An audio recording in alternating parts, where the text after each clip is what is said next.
you everyone for joining today. And at this time, I'd like to turn it over to Bill. Thanks, Michelle. Good morning, everyone, and welcome to HBK's monthly risk advisory webinar series. My name is Bill Heaven. I'm a senior director here with HBK and our risk advisory practice. I'd like to thank you for joining us, as Michelle did. This morning, we're going to discuss a really important and, I believe, interesting topic that it should have some applicability. It's a tough one for me to get out there. For all businesses that use a computer. So we're going to talk about ransomware and how to avoid it. And this is our agenda. So a few housekeeping issues that I'll go through here this morning is at the bottom of we're using a new webinar platform. So at the bottom of your screen, there are multiple tools that you can use. All of these engagement tools are resizable and movable. So you're welcome to move them around to get the most out of your monitor space. And you can expand your slide area or maximize it to full screen by clicking on the arrows in the top right corner. Also, for your best viewing experience, we suggest that you close any programs or browser sessions running in the background that could cause issues. You can find additional answers to some common technical issues in the help tool at the bottom of your screen. And today's session is available for CPE credit. If you would like to receive CPE credit, you must stay in session for 50 minutes and complete 3 content-sensitive poll questions plus a 4th question. And the 4th question is just a yes or no. Do you want to receive CPE or not? If you do want to receive CPE, just answer yes, and we'll email you a certificate. We've muted all the incoming lines, but if you experience problems, please communicate with us through the webinar chat window. And we plan to leave about 5 to 10 minutes for question and answers at the end of today's session. If you have any questions during the webinar, you can queue them up in the Q&A engagement tool. And we'll answer these questions at the end of the webcast. If we do happen to run out of time, we'll answer you directly through email. There's also a copy of today's slide deck plus additional materials available in the related content tool. So we encourage you to download any of those resources that you may find helpful. And then once today's webinar concludes, you'll receive a survey on the presentation, and we'd appreciate your feedback so that we can improve our webinars going forward. And you'll receive a follow-up email within 24 to 48 hours with the link of today's webinar recording so you can review it or pass it on to colleagues. So I'm not going to read the agenda, but we'll go through that today during the presentation. Again, this is my bio, but I've been here with HBK since 2018. I have a dual role, as if you've attended these webinars in the past, you've heard me say repeatedly. I do internal IT security as well as have some client-facing responsibilities. And today I'm joined by Justin and Josh from Vertilocity. Justin and Josh are based out of our Pittsburgh office, so they have much experience with ransomware, so that's why I reached out to both of them. Unfortunately.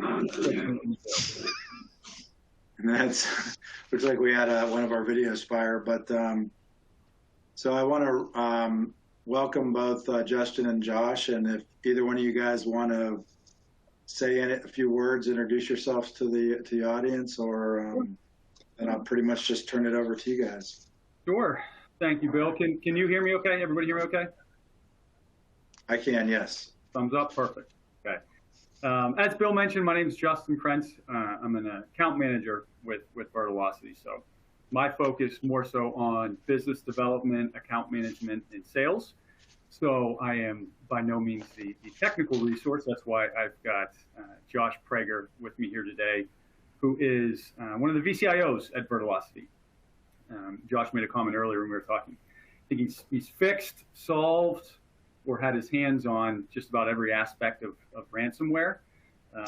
You know, I say we're unfortunately very familiar with it because It's something that nobody, wants to experience, but, it's really critical to understand it, right, and understand the threats so that you can mitigate your exposure and also have a plan in place, should you happen to fall victim, right? So that's really the goal for today's discussion, and we'll break it out into a couple different areas here. So, sorry there, I keep clicking the wrong button.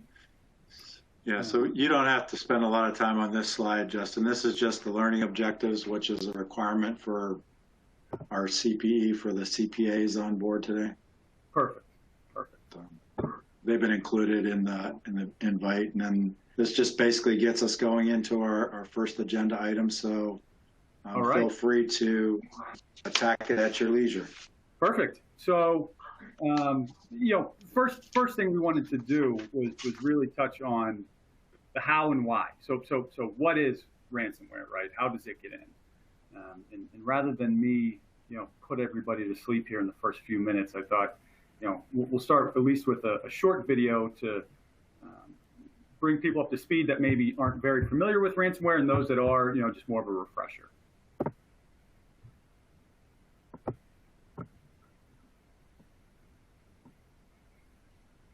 Ransomware is nasty, damaging software that infects your computer, phone or tablet. It can stop you from accessing your data or stop your device from working until you pay a ransom. When your device is locked, you won't be able to get to your emails, photos or important documents. Ransomware can even stop your computer from working altogether. Cyber criminals can spread this infectious software through malicious websites, email attachments on fake emails, links in emails, social media posts or message apps, downloadable applications. So basically, ransomware can get onto your computer, tablet, phone or any other device connected to the internet. If your device is infected, ransomware will lock your files with an unknown password, which is generated by the attacker and impossible for you to guess, or lock your computer or files. Display a message telling you that you need to pay a ransom before you can remove the message, access your computer and files again, or get a password from the attacker to unlock your files. But even paying the ransom doesn't guarantee they will fix your computer and restore your files. In fact, it could make you a target for further attacks.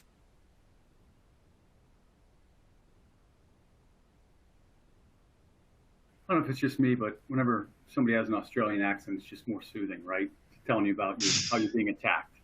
But so, we've really got two types of threats when it comes to ransomware. You've got your internal threats. Think of those as, again, internal to your organization. So, 67% of breaches are due to human error. I mean, that's just a fact. So, these threats are really coming from your staff. Fooled by phishing attacks, right? I'm sure we've all seen these before, right?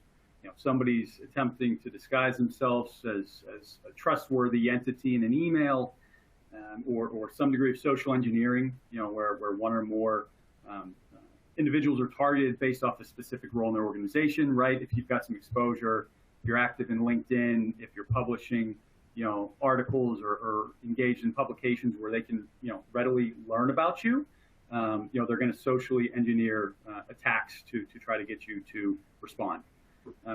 User credentials, right? Obvious passwords, please know birthdays, pet names, anything that can be, again, very easily guessed. And then, the other piece to that really is reusing of passwords on different sites. That's really a critical one I think a lot of people miss.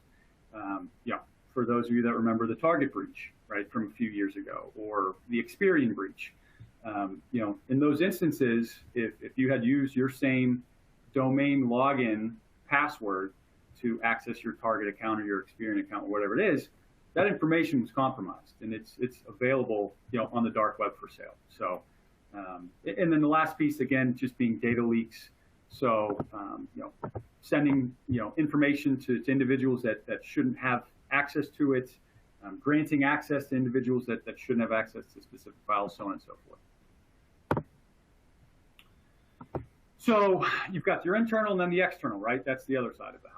So, these are items that aren't a direct result of human error. So things like unsupported operating systems. I really hope nobody on the call is still using Windows 7.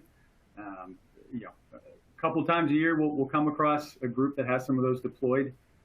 If you're doing that, please have those removed immediately.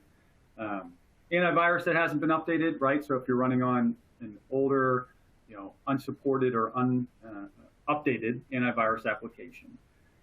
Lack of firewall or weak security posture, which really makes it easy for malicious software to get in and then also permeate throughout your environment. So you've got your internal and your external. So why don't businesses have security to protect themselves from these attacks, right? A couple common misconceptions here. Security is too expensive, right? To increase protection, you don't necessarily need to increase your IT spend. You just really need to evaluate, where those dollars are being allocated. Are they being used correctly, or are you, getting your money's worth of your investments? Organizations that, unless they've had some sort of breach, don't really see it as a top priority, right? Security is not a top priority. This is a common one we see as well. It's that, hey, well, we've always done things in this fashion and we've never been attacked, so they just have this blind faith, right, that their users will never click on something bad, or that their software will just always protect them. But the fact of the matter is that's not the case. SMBs have the same accountability to secure data as large enterprise organizations. So you need to make sure that you've got enterprise protections in place, right, to accomplish that goal. Believing security is too complex, right? SMBs, may not have in-house IT departments, but that doesn't mean that they can't have a comprehensive security posture.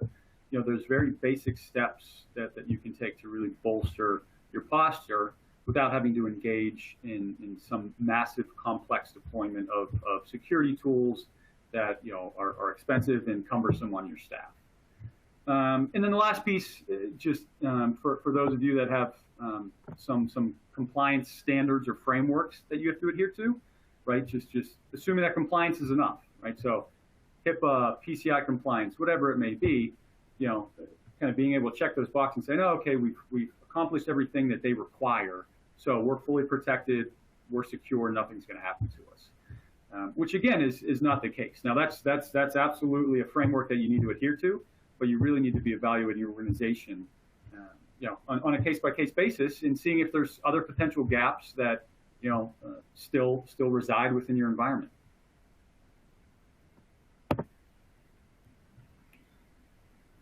And Bill, it looks like we've got our first question here. We got our first CPE question here. It's so we'll go ahead and if you're interested in CPE, go ahead and answer that first question for us. Hopefully, people were paying attention to what Justin was just saying.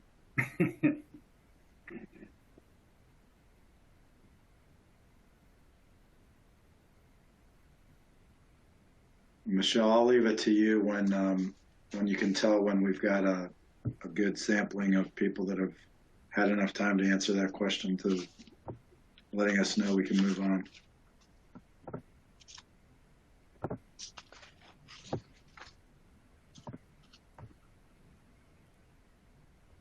All right. Okay. I guess that means we're good to go. We're good to go. Perfect. So, now that we've got some degree of understanding of kind of the what and how, right? We want to look at, what do we do to position ourselves properly to prevent an attack, right? This is really the critical items to it. So, again, we've got Josh Prager here with us, and I'm going to let him speak to the technical side of things. But first, we wanted to, again, just have a quick video to show you, what we need to do from this front.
And I apologize for that music. That was earring.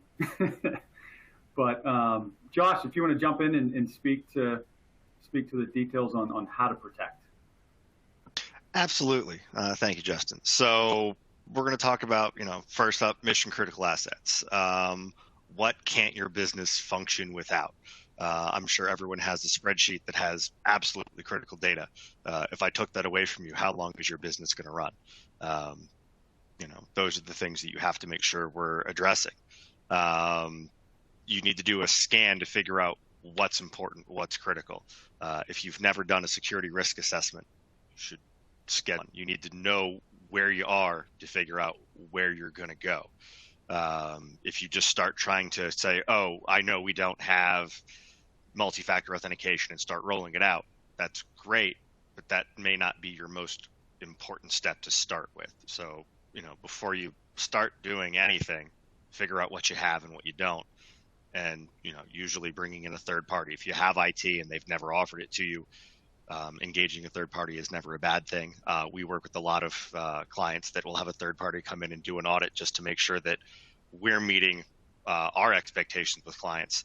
It gives them peace of mind that we're executing where we say we are, and it helps us work with the client to build that more robust plan to meet all the needs that they have, and then we can work with them to remediate those. Once you know what you have and what you don't, it's a lot easier to build out that plan of what's being done, what's being missed. Are there things that you think you're doing that aren't being executed correctly? Those sometimes are the bigger gaps of, you may have a policy that says everyone changes their password every 90 days. I've talked to plenty of CEOs, CFOs, other, presidents that don't want to change their passwords. So that, one of the most important and vulnerable people in your organization isn't complying to the security standards you've set. Well, that's a hole you didn't know you had because you thought your policy was set to enforce it. You have to know what gaps you have in what you think you're already doing as well. Once you map this out, it helps vastly with building out your plan and helping you recover in a timely fashion. There's nothing worse than thinking that you have everything understood only to find out that you've had a disaster and nothing that you've thought you had actually worked properly. Disaster testing is very important, and I'm sure we're going to come back to that here in a little bit. I'm going to move on to the next slide. There. Hopefully that worked right. Good. So data security.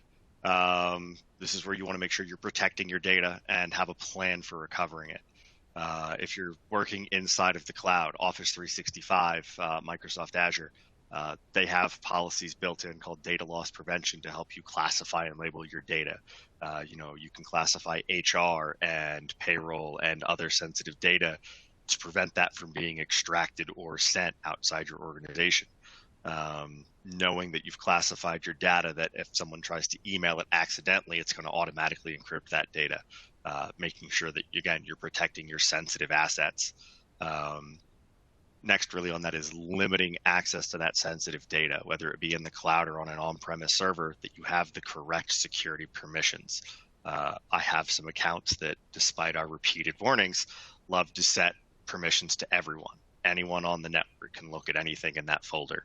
And it gives me shivers, because that's the easiest way, especially for ransomware. If it's in your system and you've said anyone can get to that data, ransomware now has access to all of your data. Making custom security groups, making sure that you've set that least permissive state helps ensure that people that shouldn't be in those folders and files aren't in those folders and files. And periodic reviews of those groups to make sure that they're up to date. Doesn't have to be every week, doesn't have to be every month, quarterly, biannually, even once a year is better than never looking at your group settings again. Evaluating if you can move your data to the cloud. Making sure that you have backups of your data in the cloud. Microsoft, in their terms of service, explicitly states that they are responsible for the platform and not your data. So if you're using Microsoft and you're not backing up your data in SharePoint or OneDrive or Azure, sure you're backing that data up. testing Josh, your backups. I think that's a really critical item. I would say that again. If you have data in SharePoint and you do not have any sort of third-party backup solution to back up your data in Azure or SharePoint, ask your IT provider for that today. Typically, it's pretty low cost. I have had clients, I had a client that I have set it up with that he has access to the portal, and he says it's the best $3 or $4 a user he's ever spent, being able to undo mistakes, cover old files. It's a fantastic thing to have, and Microsoft explicitly does not provide it. So there's a recycle bin in SharePoint, but if you get ransomware in your SharePoint, you're not necessarily going to be able to revert from that. So make sure you're backing up your data in the cloud. That next point, again, regular thorough backups and validate. If you're not testing your backups, how do you know they're any good? I just completed a backup test for one of my clients that's experienced ransomware more than once. Their test went very well, but they have testing in place to ensure that if there's a problem, we know what works, we know what doesn't work. Part of that security posture is being prepared for the event, knowing who to call first. You know, in some instances, it's your IT provider. In some instances, it's your cyber insurance policy, depending on the nature of the attack. Make sure who to call first.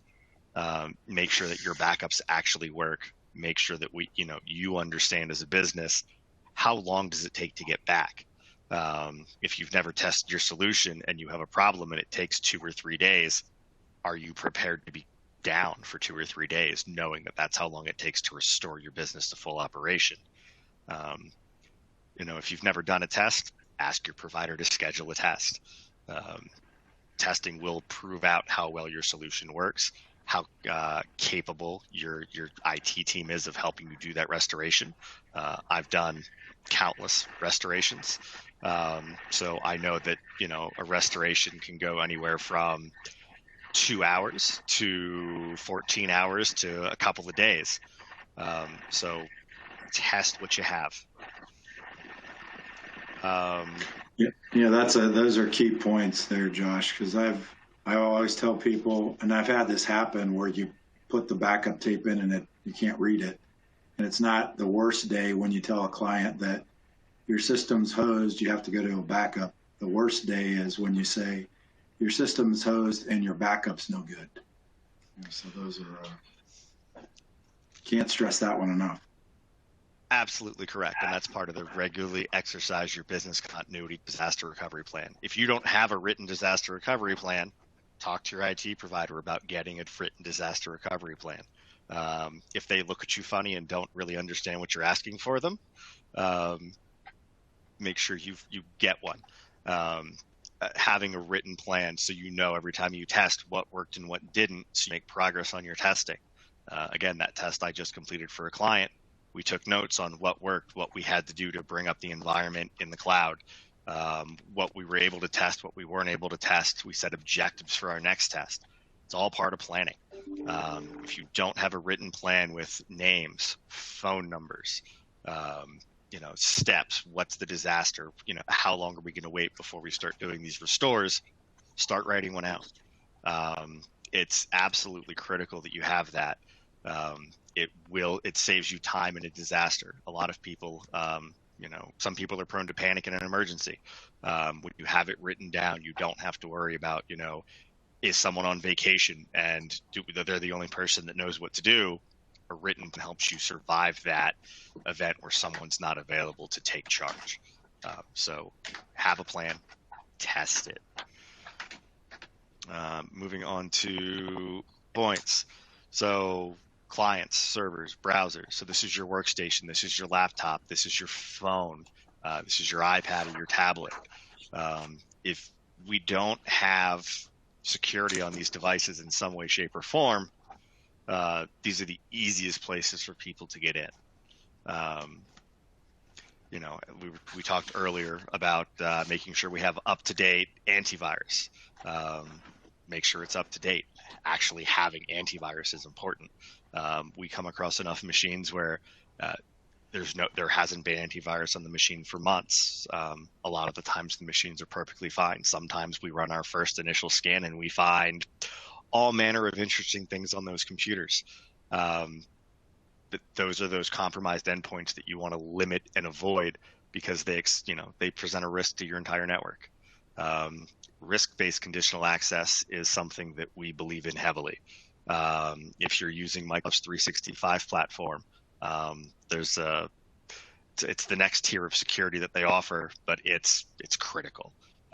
So it allows you to block things like geolocation. So say your company primarily works in the United States and Canada, you can blacklist every other country so that if someone attempts to log in, they don't even get past the login screen.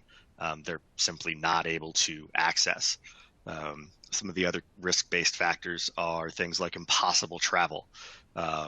Say you're sitting in Pittsburgh this morning and then someone logs in from San Francisco an hour later. I don't know of any way to get Pittsburgh to San Francisco in an hour. That'll flag the account. It will typically block the login outright for impossible travel. Microsoft has some other features there as well, like atypical travel. If you never have logged in from anywhere but location A or location B and suddenly location C comes up, it's going to flag that, and typically you can configure that to block or require multi-factor access and authentication to guarantee the authenticity of that login, which leads right into enforce multi-factor authentication. Whether you're doing it with Microsoft or third-party vendors, you want to make sure that you have that set up on your critical accounts. Protect your email. Make sure that you have that to prevent unauthorized access. And then lastly, you want to make sure you're maintaining your software updates. Windows has patches every month. Typically twice a year, they release a big update.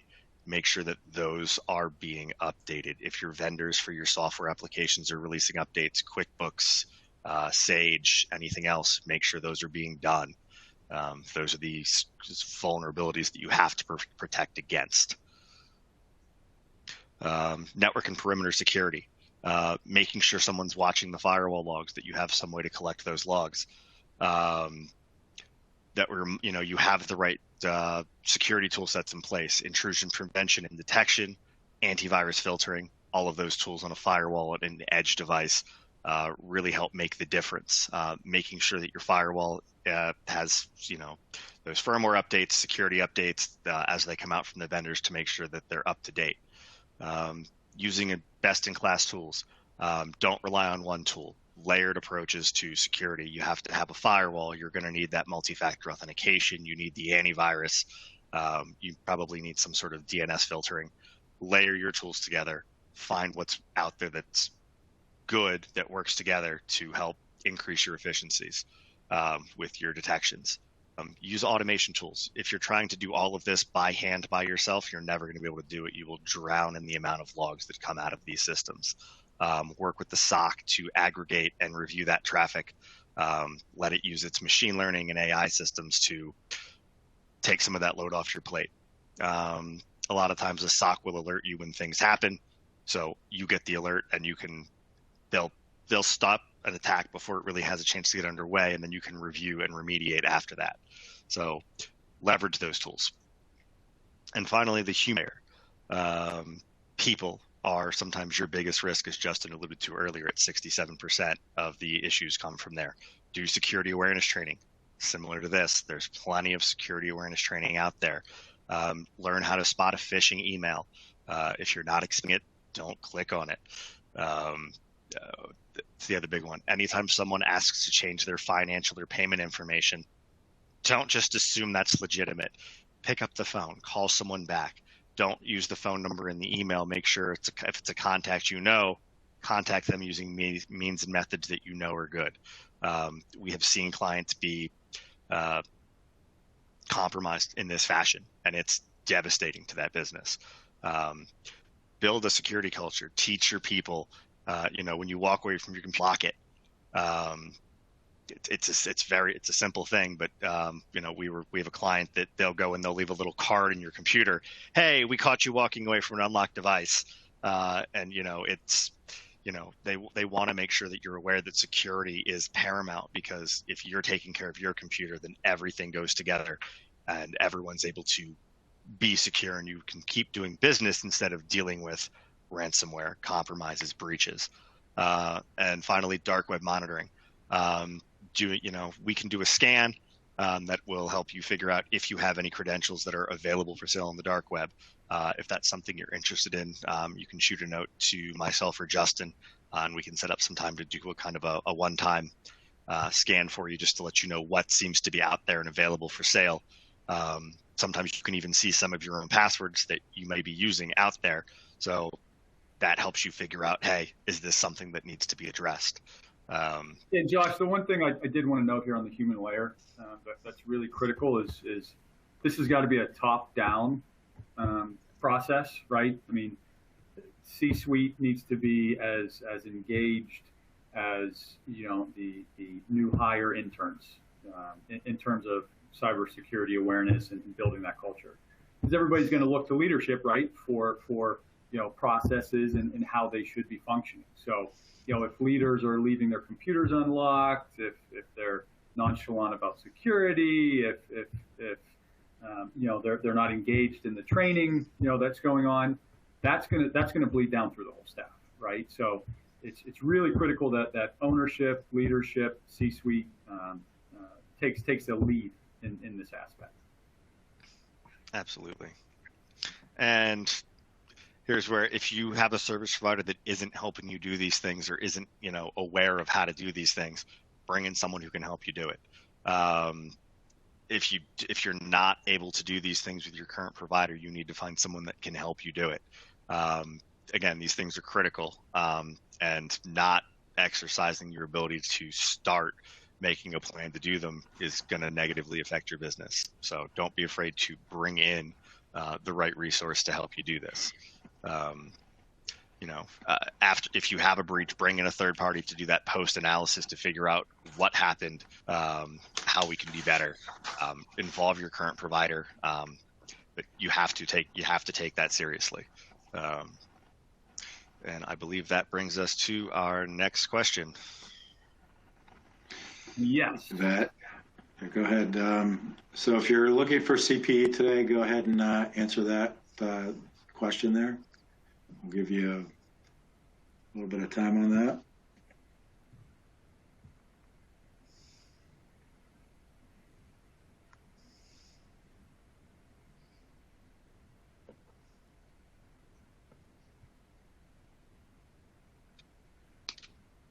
How are we looking, Michelle? Are we able to move on? Yes, so. All right. Okay, right, so let's get in. Go ahead, Justin. Sorry. No, that's fine. So we looked at the how, the why, the what. Now let's take a look at what do you need to do to survive an attack. So somewhere something was missed, somebody clicked on something they shouldn't have. Where do we go from here? We'll start with a brief video as well.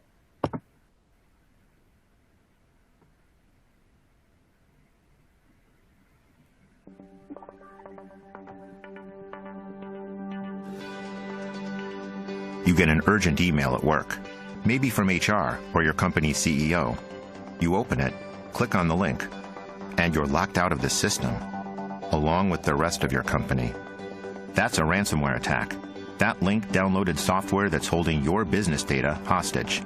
Now you're being asked for money to get your system back. Ransomware can take a serious toll on your business, and your customers won't be happy that their information is in criminal hands. So how do you protect your business against ransomware? Start with a plan. Make sure your business data is backed up outside your network.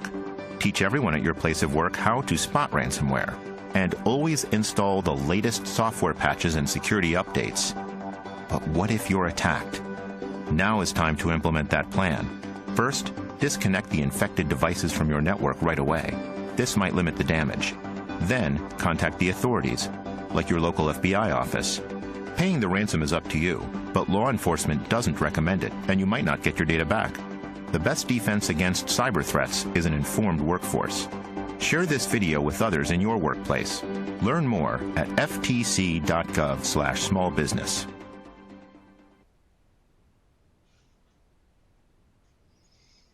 Okay, sorry, I didn't realize I was muted there. So step one, have a plan, right? The who, what, where, when, how, if your organization is hit. I know Josh touched on this briefly, but what's the plan? Who do I notify? How do we recover? Timing is really critical when dealing with the ransomware. So you want to make sure that there's a well-defined plan, that staff know who to go to and what to do in the case of an attack, right? As with everything else, this needs to be reviewed and updated on a recurring basis. It's not a one-time activity that you put together in a binder and it sits on a shelf, or it sits in a file share in SharePoint that isn't actively updated. Staff change, roles change, processes change, and you need to make sure that your plan is changing as well. And the biggest piece here of having the plan is really to mitigate potential damage, right?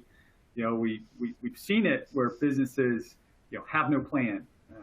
You've seen instances where the employee doesn't notify anybody, right? It's kind of that cover your ears, close your eyes, and hope it goes away.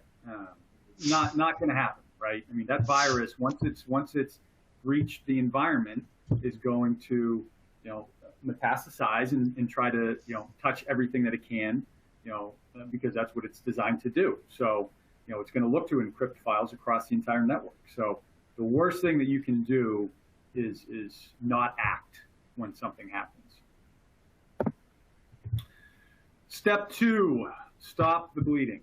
So this becomes, again, another critical piece to this, and it needs to be, highlighted in your plan as first and foremost. So in the case of an attack, you see that something is happening on your computer, disconnect from the internet, by pulling the cable immediately. You're going to want to document all network changes, notifications, dates involved, right?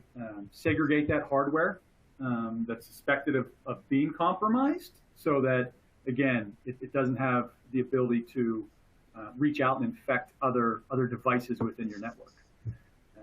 And what you're going to want to do also is quarantine, instead of deleting the detected files, because you're going to want to keep that information so that you can do analysis and evidence, because you really need to ensure that virus has been removed from the network in its entirety. You don't want to be reintroducing old files into the environment that maybe still have some degree of virus within them. So you're going to want to quarantine so that you can do a true analysis of everything that's happened. And then preserve firewall settings and firewall logs. Again, more so so that you've got all of that documented, and it's again there for the professionals to review. Step three is data recovery. So I know Josh spoke at length on this, but through testing, right, a strong and credible data recovery company will help you to know what you can, what information can be restored, and the integrity of your backups, right? So do we have good backups? Are they working? Can we validate them? Do we have screenshots that prove that we can access this? The data backup requirements should really be defined in that contingencies plan that we spoke on earlier, right? Responding to an event really relies on a well-constructed contingency and data restoration plan. So the steps, by which are implemented most effectively through partnership with organizations that focus on that. And just, again, I touched on it on the last slide, but ensure a holistic, clean, and complete removal. Otherwise, the attackers can strike again, right? That malicious application could still be residing somewhere within the network. So you want to make sure that you do a clean sweep of the data, of applications, so that there is nothing that's missed that can then, again, permeate through the environment. And the final piece, this is the one we get questions on all the time. Should you pay the ransom or not? So per the FBI recommends that you do not pay the ransom, as payment does not guarantee that your company's data will be returned, right? There's no legal document that's drafted that the bad actors execute that say, yes, if you pay us, we promise we'll give you your data back, right? And they also cite that payment could encourage for further ransomware attacks, right?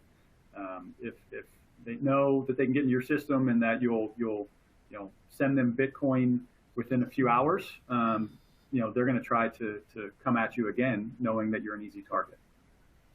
And it's also, really important to understand your cyber insurance policy, know the ins and outs of it and leverage it where necessary. So everybody's going to have a little bit different policy, but make sure you read through that, understand what's included, what their processes are, and really have that woven into your disaster recovery plan so that, you're leveraging, what you're paying for there. And I two things. So here's our next CP question. So if you want CP, go ahead and answer that. And just on following up on Justin's comment on cybersecurity insurance, we actually, our webinar in October is going to be on that topic. So stay tuned for that if you're interested in that. And then Michelle, let me know when we're good to go on the when we've got the right number of people on the polling, so we can move on. Okay, we're ready to go. All right, so I think we're gonna. I'll go ahead, Justin. I'll turn it over to you for a real life example. Oh, sure. I was just gonna say, Bill. I wanted to take just a quick minute and provide some context, right, around what we've spoken on thus far.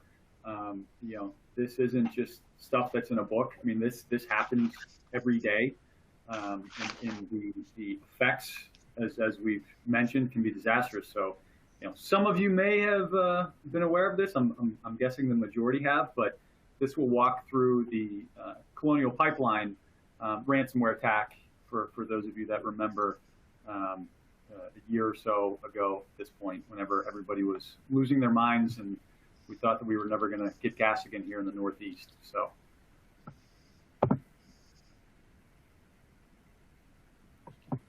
A reused password might not feel like a big security hole until it leads to a state of emergency.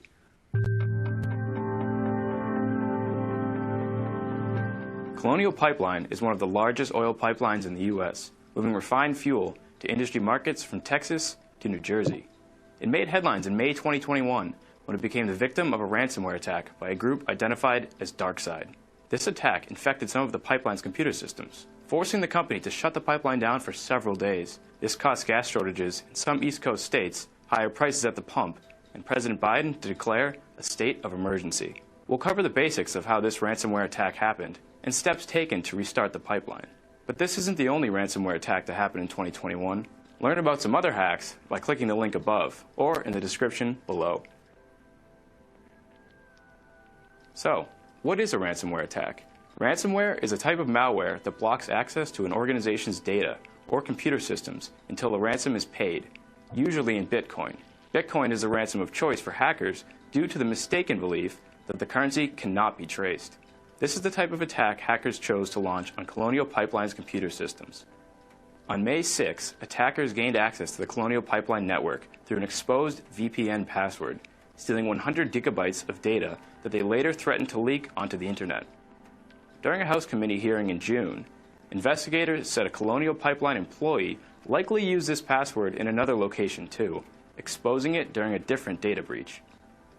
On May 7th, the ransomware attack began and the pipeline operations ceased. Attackers demanded a ransom of 75 bitcoins worth $4.4 million, which Colonial Pipeline paid to regain access to their systems. 5 days later, on May 12th, Colonial Pipeline restarted operations. On June 7th, a month after Colonial Pipeline paid the ransom, the U.S. Department of Justice recovered most of it, 63.7 bitcoins worth $2.3 million. Is your organization revisiting policies and procedures to minimize the risk of a ransomware attack? Why or why not? Leave your thoughts in the comments below, and be sure to hit that like button too.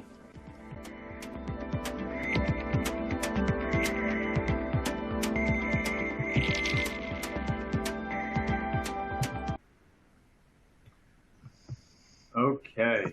And again, the Colonial Pipeline is really just one example of how destructive these attacks can really be. Obviously, that one, had a spotlight on it given the size of that organization and what it is that they do. But I mean, these things happen in local communities. They happen in major metropolitan cities. They're going after everyone. So both small and large organizations, they are casting a wide net and just trying to see where they can get in. And to wrap things up, I just wanted to leave everybody with some really interesting stats from the ransomware threat report from 2021, 2022. Some scary stuff here, right? 1/3 of companies have to close their doors after having a ransomware attack. 65% of those who paid the ransom ultimately recovered their data. This is another important one. When we talk about should we pay, should we not, 65% ended up actually recovering their data. Demand on the ransom has increased by 144%.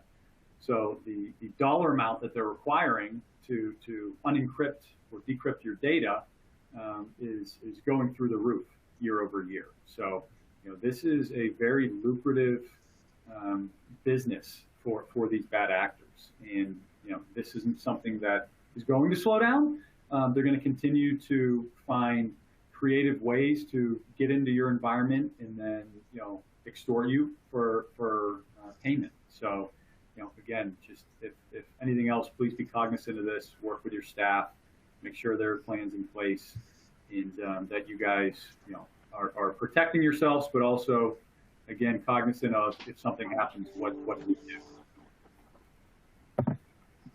And Bill, I don't know if we share out the slide deck here, but wanted to include this for everybody. This is just a great quick tool that you can use to review your current security posture, right? And recognize any potential gaps that may jump out. It's just the quick 16 areas of your environment that you should be thinking about. So, you can circle them, check them off. We're good here, we're not good here.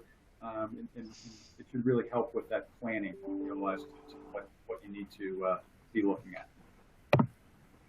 Yeah, that'll be good. We do share the slides, and then just if you do want CPE, this is the simplest question. It's just a yes or no. Yes, I want CPE, or no, I don't. If you say yes, we will send you out a certificate in the next day or so.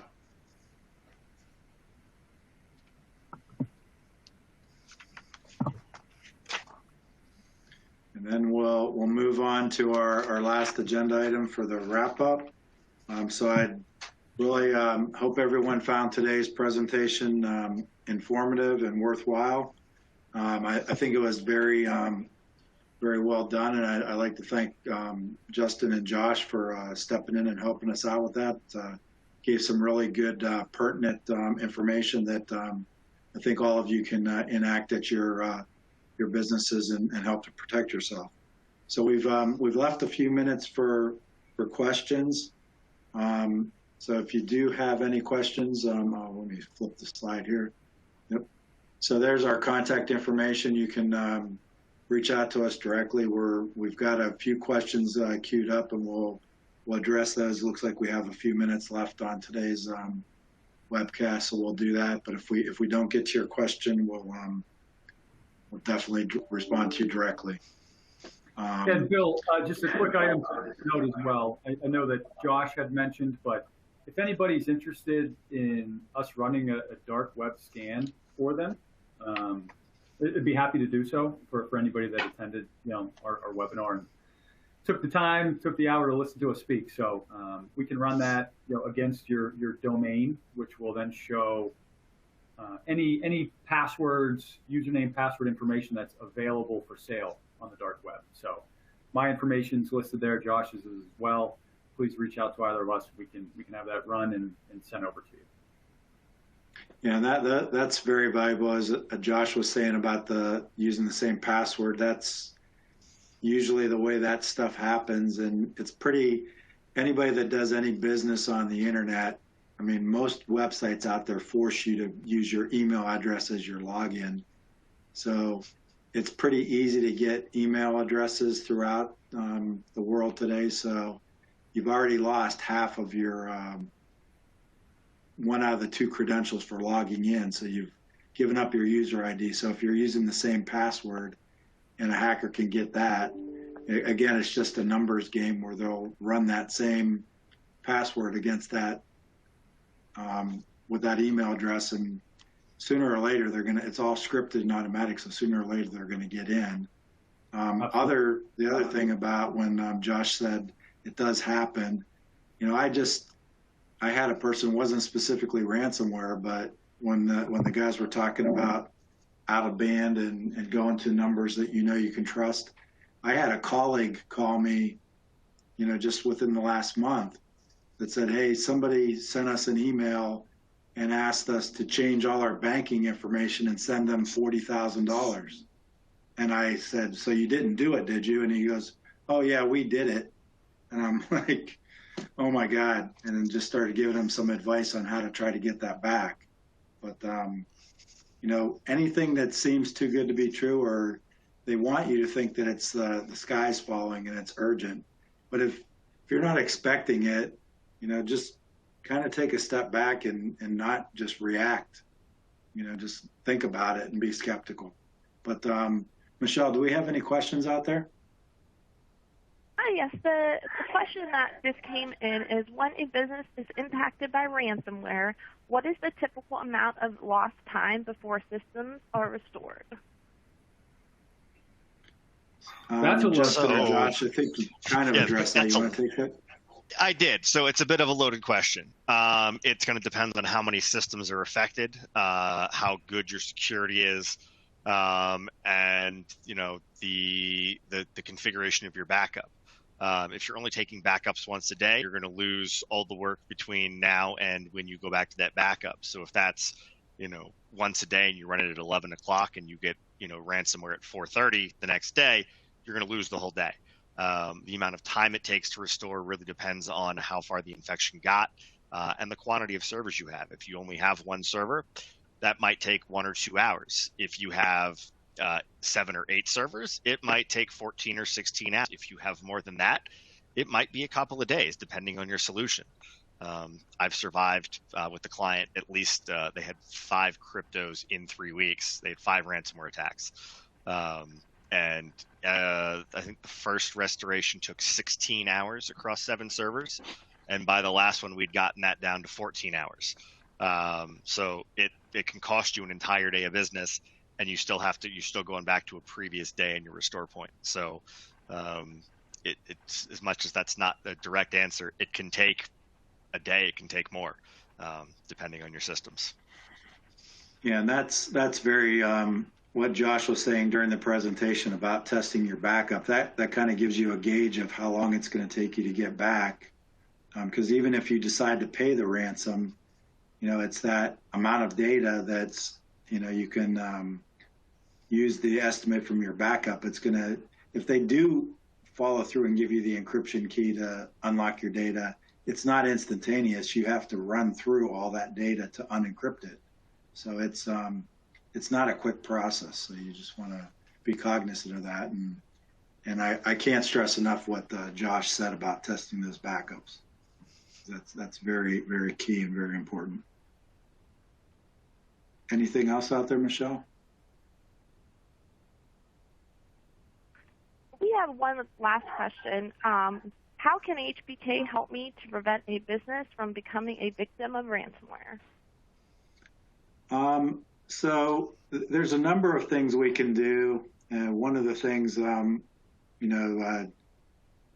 Justin talked about a dark web scan, so feel free to contact Justin or Josh on that. That'll be very eye-opening for you, I'm sure. But when they talked about the human element, I mean, that is very, very key. And as I indicated with that colleague that got hit with the $40,000 man-in-the-middle attack, I mean, you have to just teach your employees to create a culture of skepticism, and they have to know what kind of tricks are out there. So I would say the first thing to do would be to make sure you do some type of security awareness training.